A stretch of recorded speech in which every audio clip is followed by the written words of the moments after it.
Our hearts beat to the city streets. We began to feel the fire. Hello everyone, I'm Shiny. Welcome back to my channel Faint Maths Classes. So ഇന്നത്തെ ക്ലാസ്സിൽ നമ്മൾ പഠിക്കുന്നത് നമ്മുടെ number system ചാപ്റ്ററിലെ example number 8 ആണ്. അപ്പോൾ എൻ്റെ channel കാണുന്നവർ subscribe ചെയ്യാനും ലൈക്ക് ചെയ്യാനും കമൻറ്റ് ചെയ്യാനും മാക്സിമം ഷെയർ ചെയ്ത് സപ്പോർട്ട് ചെയ്യാനും മറന്നു പോകരുത്. സോ നമ്മുടെ ക്വസ്റ്റ്യൻ ഇതാണ്. Show that 1.2727 etc.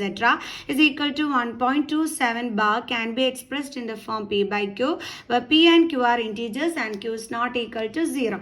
അപ്പോൾ നമ്മൾ ഇതായി 1.27 ബാറിനെ പി ബൈ ക്യൂ ഫോമിൽ എക്സ്പ്രസ് ചെയ്ത് കാണിക്കാനാണ് പറഞ്ഞിരിക്കുന്നത്. അപ്പോൾ ഇങ്ങനെ ചെയ്യും നമുക്ക് തന്നിരിക്കുന്ന ക്വസ്റ്റ്യന് എക്സ് ഈസ് ഈക്വൽ ടു 1.27. അതിൻ്റെ മണ്ടയിൽ ബാർ എടുക്കാന്ന് വെച്ചാൽ ആ 27 എന്ന് പറയുന്ന നമ്പർ ഇതേപോലെ റിപ്പീറ്റ് ചെയ്യുന്നു എന്നാണ് അർത്ഥം. ഓക്കെ, അപ്പോൾ നമുക്ക് 1.2727 എക്സെട്ര എന്ന് എഴുതിയിട്ട് അതിനെ നമുക്ക് ഫസ്റ്റ് ഇക്വേഷനായിട്ട് എടുക്കാം. ഇനി നമ്മൾ എന്ത് ചെയ്യണമെന്ന് അറിയാവോ? നമുക്കിവിടെ രണ്ട് നമ്പറല്ലേ റിപ്പീറ്റ് ചെയ്യുന്നത്, അതുകൊണ്ട് തന്നെ നമ്മൾ ഈ രണ്ട് സൈഡിൽ, അതായത് LHSലും RHSലും നമ്മൾ എന്തുകൊണ്ട് മൾട്ടിപ്ലൈ ചെയ്യണം? 100 കൊണ്ട് മൾട്ടിപ്ലൈ ചെയ്യണം. അപ്പോൾ multiply by 100 on both sides.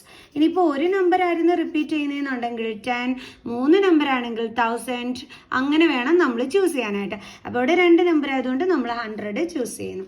അപ്പോൾ നമ്മൾ 100 കൊണ്ട് മൾട്ടിപ്ലൈ ചെയ്യുകയെന്ന് വെച്ചാൽ LHSലും മൾട്ടിപ്ലൈ ചെയ്യണം, RHSലും മൾട്ടിപ്ലൈ ചെയ്യണം. അപ്പോൾ 100 × x നമുക്ക് എന്ത് കിട്ടും? 100x ഇസ് ഈക്വൽ ടു, ഇതിനെ നമ്മൾ 100 കൊണ്ട് മൾട്ടിപ്ലൈ ചെയ്യുക എന്ന് വെച്ച് കഴിഞ്ഞാൽ എന്താണോ റിപ്പീറ്റ് ചെയ്യുന്നത്, ഇവിടെ ആരെയാണ് റിപ്പീറ്റ് ചെയ്യുന്നത്? 27 ആണ് റിപ്പീറ്റ് ചെയ്യുന്നത്.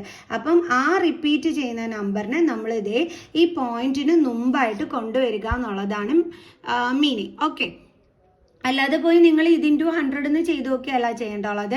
എന്താണ് ചെയ്യേണ്ടുള്ളത്? ആരൊക്കെയാണോ റിപ്പീറ്റ് ചെയ്യുന്നത് ആ നമ്പേഴ്സിനെ നമ്മൾ ബിഫോർ ഡെസിമൽ പോയിന്റ് കൊണ്ടുവരണം.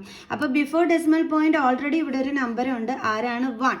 അത് എഴുതിയിട്ട് വേണം ഈ രണ്ട് നമ്പേഴ്സിനെ നമ്മൾ ഇവിടെ എടുത്ത് എഴുതാൻ. കണ്ടോ? എന്നിട്ട് ഇവിടെ എന്തുണ്ട്? പോയിന്റ്. പിന്നെയും ഉണ്ടല്ലോ 2727 എന്ന് പറഞ്ഞ് ഇങ്ങനെ റിപ്പീറ്റ് ചെയ്തുകൊണ്ടേ ഇരിക്കുകയല്ലേ. അപ്പോൾ നമുക്ക് വീണ്ടും അതെടുത്ത് എഴുതാം. കണ്ടോ? ഇതെന്താണ്? നമ്മുടെ സെക്കൻഡ് ഇക്വേഷൻ. ഇനി നമ്മൾ എന്ത് ചെയ്യണം? നമ്മൾ സെക്കൻഡ് ഇക്വേഷനിൽ നിന്നും നമ്മൾ ഫസ്റ്റ് ഇക്വേഷനെ എന്ത് ചെയ്യണം? നമ്മൾ മൈനസ് ചെയ്യണം. ഓക്കെ, അപ്പോൾ സെക്കൻഡ് ഇക്വേഷൻ എന്ന് പറയുന്നത് 100x ആണ്, അത് മൈനസ് എക്സ്. മൈനസ് ചെയ്യുമ്പോൾ നമ്മൾ LHS തമ്മിലും ചെയ്യണം, അതേപോലെ തന്നെ RHS തമ്മിലും നമ്മൾ മൈനസ് ചെയ്യണം. അപ്പം 127.2727 എക്സെട്ര മൈനസ്, പിന്നെ ഇവിടെ എന്താ ഉള്ളത്? 1.2727 etcetera. So 100x minus X എത്രയാണ്? ഇവിടെ സൈഡിൽ ഒന്നുമില്ലെങ്കിൽ 1 ഉണ്ട്. 100 മൈനസ് 1 എത്രയാണ്? 99. അപ്പോൾ 99x ഇസ് ഈക്വൽ ടു, ഇനി എന്ത് ചെയ്യണം? നമ്മൾ ഇത് തമ്മിൽ മൈനസ് ചെയ്യണം. അപ്പോൾ നമുക്ക് മൈനസ് ചെയ്യാം. 127.27, അതേപോലെ ഇവിടെ 1.2727 എന്നും പറഞ്ഞുകൊണ്ട് ഇത്രയും മാത്രം എഴുതിയാൽ മതി കേട്ടോ. റിപ്പീറ്റ് ചെയ്യുന്നതായിട്ട് വീണ്ടും എഴുതണ്ട. എന്തായാലും മൈനസ് ചെയ്താൽ 0 തന്നെയാണ് കിട്ടുന്നത്. അപ്പോൾ ഇവിടുത്തെ പോയിന്റ് നമ്മളിവിടെ അതേപടി ഇട്ടു. Then 2, then 1. അപ്പോൾ 126.00 ആണ്. പോയിന്റിന് ശേഷമുള്ള 0ക്ക് വാല്യൂ ഇല്ലാത്തതുകൊണ്ട് നമുക്ക് 126 എന്ന് ഇട്ടാൽ മതി. Okay, then x is equal to 126/99. 3 കൊണ്ട് കട്ട് ചെയ്യാലോ? 3 11s